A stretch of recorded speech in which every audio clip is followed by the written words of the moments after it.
Bismillahirrahmanirrahim. Kita masih berjumpa di kesempatan yang berbahagia ini. Sekarang kita akan membacakan sebuah faidah yang terdapat dalam kitab Fathul Mubin.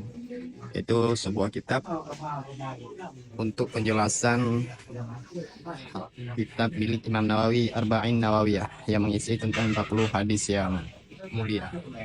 Jadi kitab Fathul Mubin ini dikarang oleh Ibnu Hajar Al-Haytami. Faidah fil farqi bainal Qur'an wal ahadi fil qudsiyati wa aqsami kalamillahi ta'ala. Pemula ini itu satu faedah pada perbedaan di antara Quran dan hadis-hadis yang qudsi dan pada pembagian kalam Allah Ta'ala. Ya'ummu naf'uha wa ya'dumu waquha fil farqi bainal wahyil matluwi wa wal Qur'an. Umumlah manfaatnya faedah dan besarlah efek dampaknya faedah pada perbedaan antara wahyu yang dibacakan dan bermula dianya wahyu yang dibacakan itu Al-Quran, dan diantara wal wahyil barwi anhu sallallahu alaihi wasallam an rabbi azza wa jalla, dan diantara wahyu yang diriwayatkan akannya wahyu daripadanya Nabi sallallahu alaihi wasallam. Nabi meriwayatkan daripada Tuhannya yang agung lagi yang tinggi. Jadi dalam faedah ini ingin diterangkan tentang perbedaan antara Al-Quran dan hadis Nabi, hadis qudsi yang diriwayatkan dari Allah. Wa huwa ma warada minal ahadisil ilahiyah, dan bermula dianya wahyu yang diriwayatkan daripada Allah itu barang yang datang, ianya barang daripada hadis-hadis yang dibangsakan kepada Tuhan. Wa tusammal qudsiyatu wa tusammal qudsiyata, dan dinamakan akannya hadis akan hadis qudsi. Wa ya aktsaru min mi'ah, dan bermula dianya hadis qudsi itu lebih banyak daripada 100. Wa qad jama'aha ba'dhum fi juz'in kabir, dan sungguh telah menghimpun akannya hadis oleh sebagian mereka ulama pada bagian yang besar. Juz ini maksudnya bab atau sebuah kitab lain ya. Wa hadisu Abi Dzarrin hadza min ajaliha, dan bermula hadis Abi Dzar yang ini itu daripada yang setinggi-tingginya hadis qudsi. Maksudnya adalah hadis Abi Dzar yang bunyinya ya ibadi kullukum dhallun, ya ibadi kullukum arin, yang telah kita bacakan dalam kitab As-Sahihul Ibad. Oke, lanjut. Ya'lam annal kalam al-mudhafa ilaihi ta'ala aqsamu thalathah. Ketahui olehmu akan sungguh kalam yang dibangsakan akannya kalam kepada Allah Subhanahu wa Ta'ala itu pembagian yang tiga. Awaluha wa huwa asyrafha, bermula yang pertama ya tiga, dan bermula dianya yang pertama itu yang paling mulia di antaranya tiga, itu Al-Quran. Kenapa Al-Quran itu paling mulia? Litama yuzihi anil baqiyati bi'i'jazihi min awjuhin qaddamnahu awalal kitab.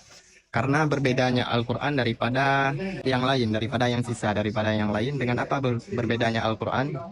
Dengan melemahkannya Al-Quran daripada beberapa cara yang telah kami dahului akannya beberapa cara pada permulaan kitab.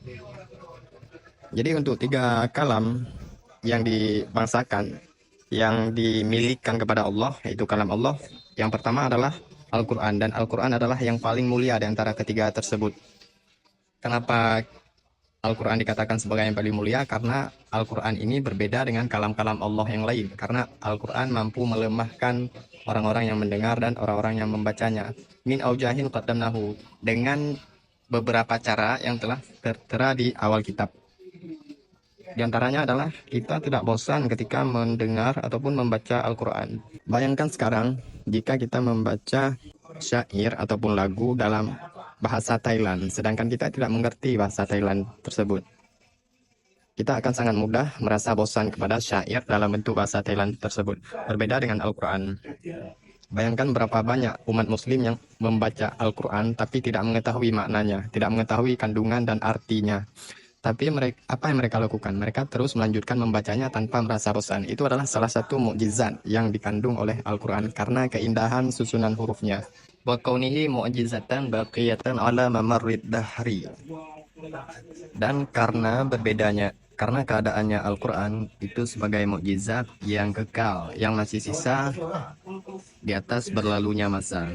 Jadi alasan yang kedua mengapa Al-Quran ini dianggap sebagai kalam Allah yang paling mulia adalah Al-Quran masih dianggap sebagai mukjizat dari zamannya Nabi hingga berlalunya masa ke masa kita sekarang. Al-Quran tidak berubah statusnya sebagai mukjizat daripada seorang Nabi yang telah diutus oleh Tuhan pada ribuan tahun yang lalu. Mahfudatan minat taghayyuri wat tabdil.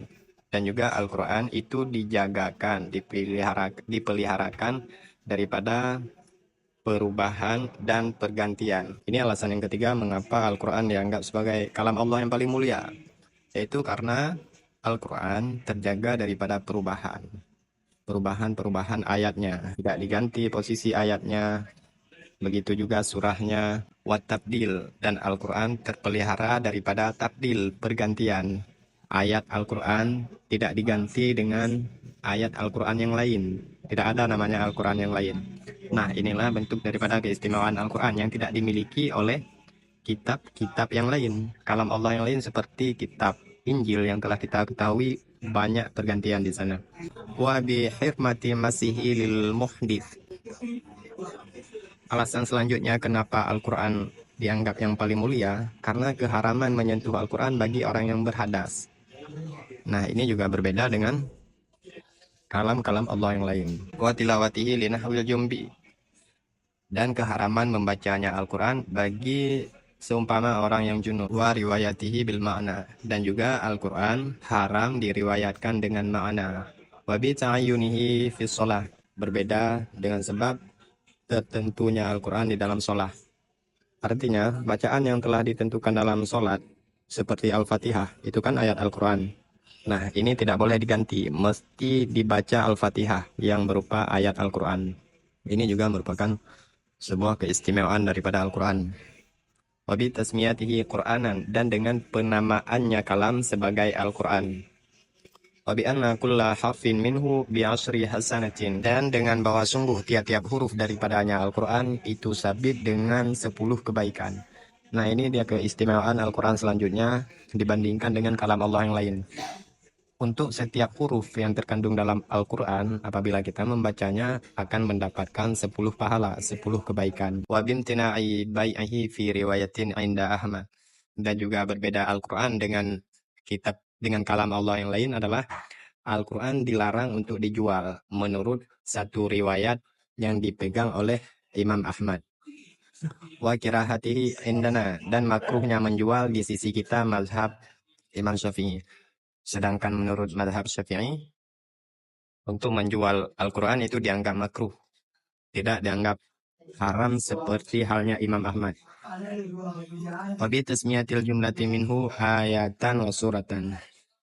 Dan juga Al-Quran berbeda dengan kalam Allah yang lain karena dinamakan keseluruhan yang ada di dalam Al-Quran dengan ayat dan dengan surat.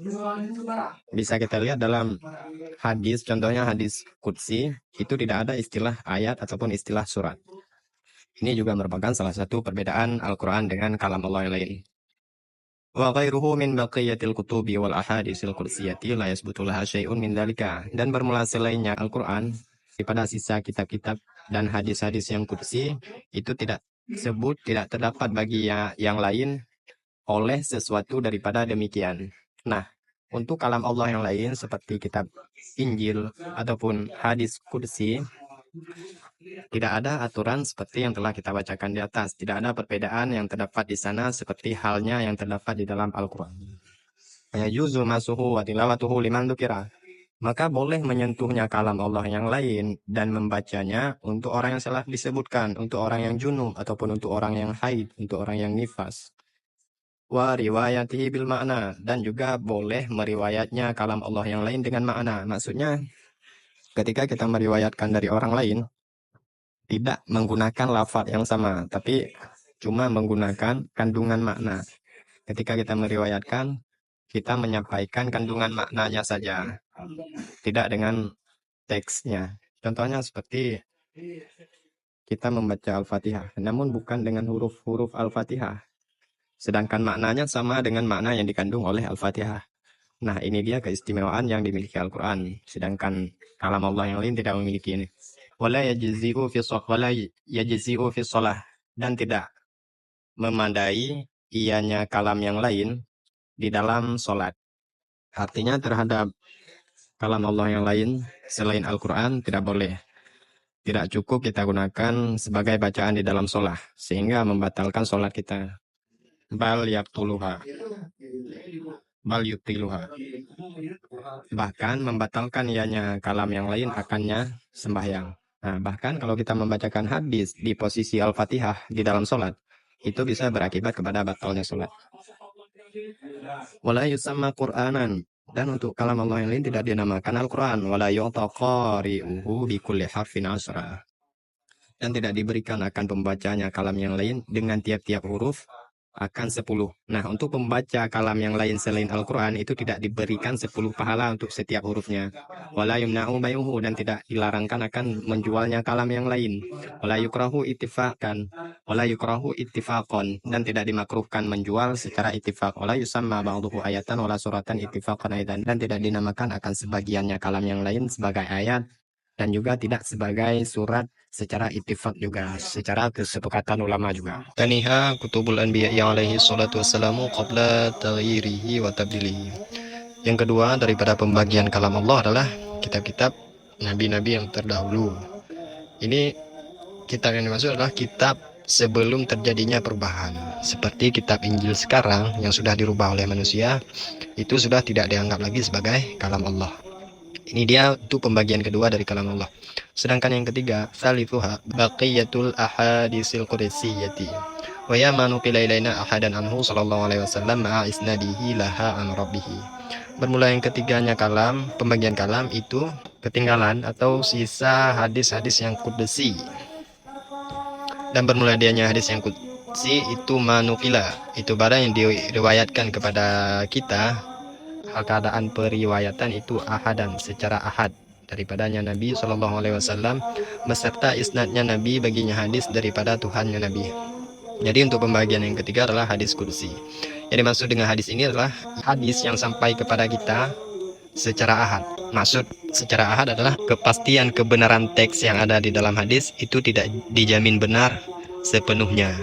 Beda dengan tingkatan mutawatir seperti Al-Quran. Inilah juga perbedaan antara hadis qudsi dan Al-Quran. Untuk lafaz Al-Quran itu sampai kepada kita secara mutawatir, bukan secara ahad.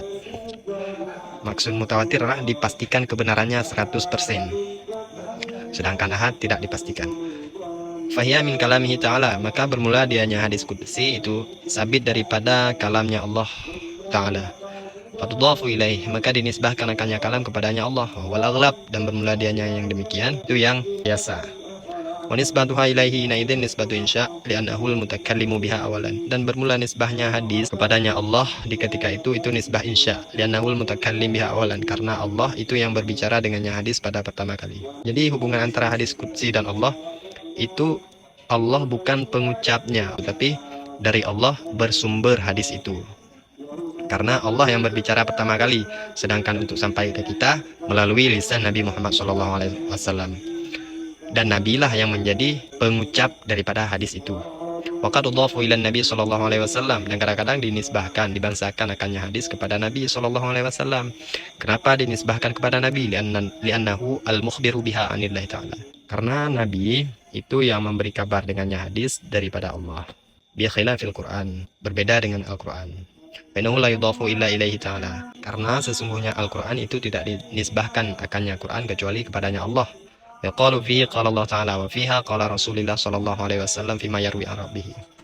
Nah, inilah dia beda lagi antara hadis dan Al-Quran. Al-Quran hanya dinisbahkan, hanya dimilikan kepada Allah.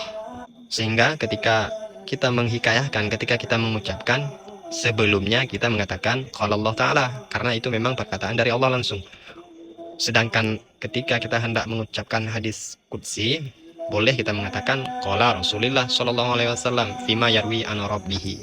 Waktu lifa fi baqiyati sunnah hal huwa kulluhu biwahyin aula, dan diselisihkan pada sisa sunnah, pada sunnah-sunnah yang lain, hadis-hadis yang lain maksudnya, apakah bermula dianya hadis semuanya hadis itu wahyu ataupun bukan. Wa ayatu wa ma yantiqu anil hawa tu'ayyidul awwala, dan bermula ayat wa ma yantiqu anil hawa itu menguatkan ianya ayat akan pendapat pertama. Jadi pertanyaannya, apakah hadis Nabi yang lain selain hadis qudsi itu juga digolongkan kepada wahyu, dan ada ayat yang mendukung yang menguatkan bahwa hadis juga digolongkan kepada wahyu, yaitu ayat wama yantiqu anil hawa. Nabi ini tidak mengucap sesuai dengan hawa nafsunya, tetapi apa yang diperintahkan oleh Allah.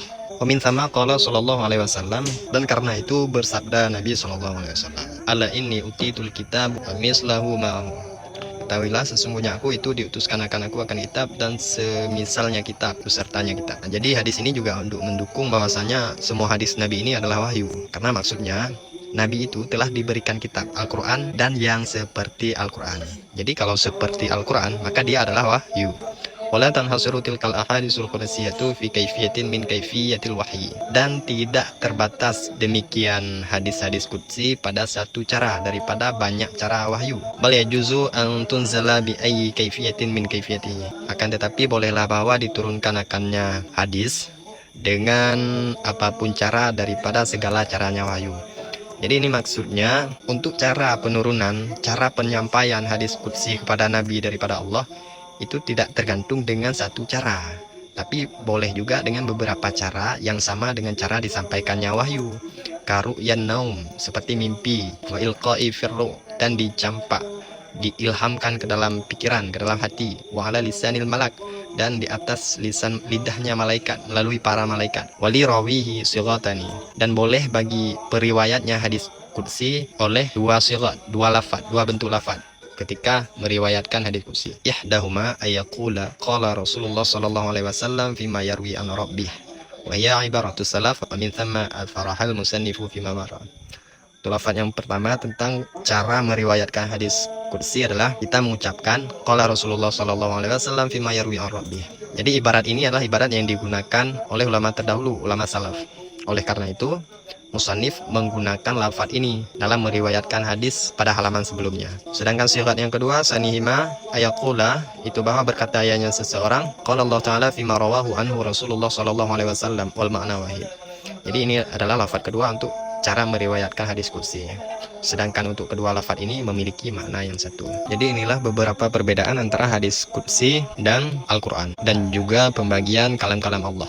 Semoga mudah dipahami dan bermanfaat bagi kita semua. Cukup sekian. Assalamualaikum warahmatullahi wabarakatuh.